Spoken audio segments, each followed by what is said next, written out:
माननीय अतिथि शिक्षक, स्कूल के प्रांगण में उपस्थित आप सभी श्रोतागण, मैं आप सभी को अल जदीद पढ़ाई स्कूल की तरफ से 79वीं स्वतंत्रता दिवस की हार्दिक शुभकामनाएं।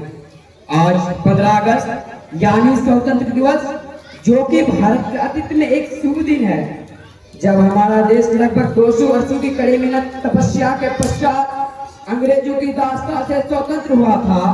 स्वतंत्र दिवस केवल जश्न का नहीं, बल्कि उन अमर वीरों का बलिदान को याद करना आवश्यक है, जिन्होंने भारत को आजादी की सुनहरी सुबह दिलाई। कुछ नशा तिरंगे की आन का है, कुछ नशा मातृभूमि की शान का है। कुछ नशा तिरंगे की आन का है, कुछ नशा मातृभूमि की शान का है। लहराएंगे हर जगह ये तिरंगा, नशाए हिंदुस्तान की शान का है। मेरे प्रिय देशवासियों, आज हम सभी देशवासी इस नीले गगन के नीचे बहुत ही शांति, सुखाली, गौरवमय जीवन यापन कर रहे हैं। इसके पीछे किसका बलिदान है, कभी आप सबने सोचा है? क्या आप लोगों ने सोचा है? अगर नहीं सोचा तो मैं आप लोगों से एक प्रश्न पूछना चाहता हूं कि क्यों नहीं सोचा। इस प्रश्न का उत्तर आपके पास है। तो आइए हम सभी देशवासी उन वीरों को याद करें जिन्होंने हमें अंग्रेजों की गुलामी से आजादी दिलाई। आपको याद होना चाहिए मंगल पांडे, जो बैरकपुर के छावनी के सिपाही थे। उसने सबसे पहले गाय और सुअर के चर्बी से बने कारतूस का प्रयोग करने से विरोध किया और अंग्रेजों के नामों से झड़पा हुई। इस झड़प में जनरल बाग मारा गया और मंगल पांडे को 8 अप्रैल 1857 को फांसी दी गई। इसी से सभी भारतीयों में भारतीय स्वतंत्रता की पहली ज्वाला सभी के दिलों में जाग उठी और 1857 में भारत का पहला स्वतंत्रता संग्राम हुआ। यह संग्राम एकता की कमी के कारण अंग्रेजों ने कुचल दिया। 1857 के क्रांति के पश्चात भारतीयों में अंग्रेजों से लड़ने के लिए एकता की भावना जागी।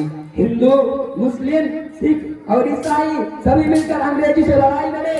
गांधी जी के दक्षिण अफ्रीका से भारत लौटने के बाद भारत के बड़े बड़े नेता डॉक्टर राजेंद्र प्रसाद, जवाहरलाल नेहरू, मौलाना अबुल कलाम आजाद, डॉक्टर भीमराव अम्बेडकर स्वतंत्रता के लिए सूत्रपात तैयार किया गया और कड़ी तपस्या से 1920 में असहयोग आंदोलन, 1930 में सभी ने अवज्ञा आंदोलन और 1942 में भारत छोड़ो आंदोलन चलाया गया।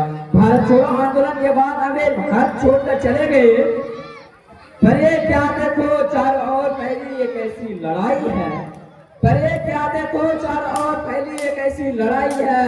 क्या इसलिए उन वीरों ने अपनी जान गंवाई है?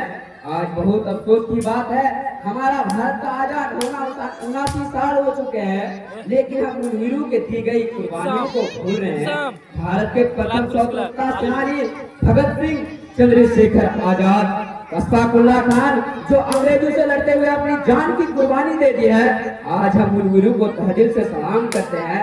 एक दौर था जब लोग यहाँ इस देश पर मरते थे, एक दौर था जब लोग यहाँ इस देश पर मरते थे, एक दौर है जब लोग यहाँ अपनों में एक दुश्मन बन बैठे। प्रिय देशवासियों, भारत एक लोकतांत्रिक देश है, यहाँ जनता का शासन चलता है, लेकिन आज भारत की क्या दशा है आप सभी के सामने है। धर्म के नाम पर दंगे भारत के हर क्षेत्र से नजर आते हैं, जिससे लोगों में डर की भावना रहता है। यह कैसा जनतांत्रिक देश है? नेता लोग अपने वोट बनाने के लिए लोगों को आपस में लड़ाते हैं, जिसमें लोगों की भाईचारा खत्म हो रहा है। भारत में जातिवाद, दंगावाद, भ्रष्टाचार, कालाबाजारी जैसे अनेक समस्या है, जिससे देश में अशांति फैलती है। आज हमारे देश के ग्रामीण क्षेत्रों की ओर शिक्षा की स्थिति बहुत खराब है। इन सभी समस्याओं से निकलकर देश को उज्जवल बनाने का प्रयास करना चाहिए और आपसी भाईचारे को कायम रखना चाहिए। इसी से हमारा देश खुशहाल रहेगा। अंत में मैं आप सभी देशवासियों से आग्रह करता हूं कि आप अपने बच्चों को शिक्षा दें, ताकि वे अपने अधिकार को जान सके और भारत का सुनहरा भविष्य बन सके। आजादी का कभी सामने होने देंगे, उन वीरों का बदनाम नहीं होने देंगे। आजादी का कभी सामने होने देंगे, उन वीरों का बदनाम नहीं होने देंगे। जब तक सीने में एक बूंद भी बाकी है, भारत माता का आंचल विराम नहीं होने देंगे, बदनाम नहीं होने देंगे। मैं इन्हीं शब्दों के साथ अपनी बातों को समाप्त करता हूँ। जय हिंद, जय भारत। बहुत बहुत शुक्रिया। अब छोटी एक बच्ची है,